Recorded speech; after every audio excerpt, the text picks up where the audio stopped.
ஆண்டவராக இயேசு கிறிஸ்துவின் இனிய நாமம் மகிமைப்படுவதாக. தினம் ஒரு வார்த்தை என்ற தியானத்திற்கு உங்களை வரவேற்கிறேன். ஓசியா 14:1.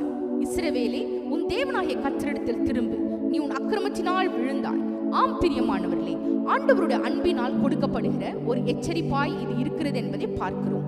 ஒருவேளை இந்த நாட்களில் உங்கள் ஆவிக்குரிய வாழ்க்கையில் தேவனை விட்டு பின்வாங்கி போயிருப்பீர்கள் என்றால் அவர் உங்கள் பெயரை சொல்லி அழைக்கிறார். தேவன் நம்மில் அன்பு கூறுகிறது நிமித்தமாகவே அவர் பெயர் சொல்லி அழைக்கிறார். இன்னுமாக இந்த தேவன் உன்னுடைய தேவனாக இருக்கிறார். தேவனுடைய அன்பும் பொறுமையும் மிக பெரியது. இதை நாம் சிந்திக்கும் பொழுது நமக்கு எவ்வளவு பெரிய நம்பிக்கையை ஆண்டவர் வைத்திருக்கிறார் பாருங்கள். ஆம் பிரியமானவர்களே, நம்முடைய பாவத்தினாலே நாம் விழுந்தோம். அது நமக்கும் ஆண்டவருக்கும் இருக்கும்படியான அன்பின் இணைப்பை துண்டித்து விடுகிறது. நாம் கைவிடப்பட்டவர்களை போல காணப்படுகிறோம். ஆனாலும் தேவன் இன்று உங்களை அழைக்கிறார். நாம் எந்த நிலையிலிருந்து விழுந்தோம் என்பதை எண்ணி மனம் திரும்புவோம், கர்த்தரிடத்தில் திரும்புவோம். அவர் நம்முடைய வாழ்க்கையை கட்டுவார். அப்பொழுது தேவனுடைய மகிமை நம் வாழ்க்கையில் விளங்கும். இன்றைய நாள் உங்களுக்கு ஆசீர்வாதமான நாளாக இருப்பதாக.